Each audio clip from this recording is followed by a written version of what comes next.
तर तरुण खासदारांची संख्या वर्षागणिक घटत गेलेली आहे. म्हणजे 543 पैकी 25 खासदारच झेनझीचं प्रतिनिधित्व करतायत. लोकसभेत केवळ 5% खासदार तरुण असल्याची ही माहिती आहे. सध्याची लोकसभा सर्वात वयोवृद्धांची लोकसभा आहे. लोकसभा खासदारांचं सरासरी वय 56 वर गेले. झेनझी आंदोलकांनी संपूर्ण देश दणाणून सोडलेला असताना जिथं कायदे बनतात अशा लोकसभेत केवळ 5%च खासदार तरुण म्हणजे 35 वर्ष वयाच्या आतील आहेत. 543 पैकी अवघे 25 खासदार या गटात येतात. एवढंच नाही तर सध्याची लोकसभा ही सर्वात वयोवृद्धांची लोकसभा असल्याचं आकडेवारीतून दिसतंय. खासदारांचं सरासरी वय 56 वर गेलं असून हेच सरासरी वय 1952 मध्ये 46 इतकं होतं. वयोगटातील खासदारांची संख्या पाहूयात ग्राफिकच्या माध्यमातून. 25 ते 35 वयोगटाचे खासदार आहेत 25. 36 ते 45 वर्षाचे खासदार आहेत 79.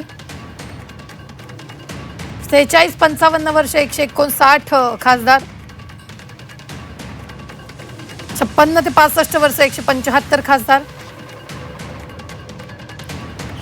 66 ते 75 वर्ष 94 खासदार. 76 वर्षावरील 11 खासदार.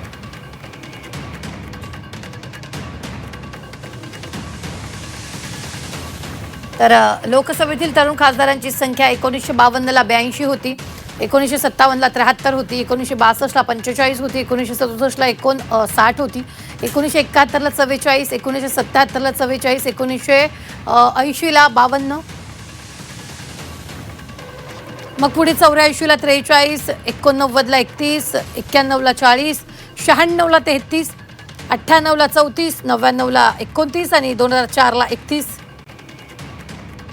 तरुण खासदार किती होते ते पाहतोय. कोणत्या साली किती तरुण खासदार होते. 2009 साली 22 होते, 2014 ला 33, 2019 ला 21 आणि 2024 ला 25 खासदार.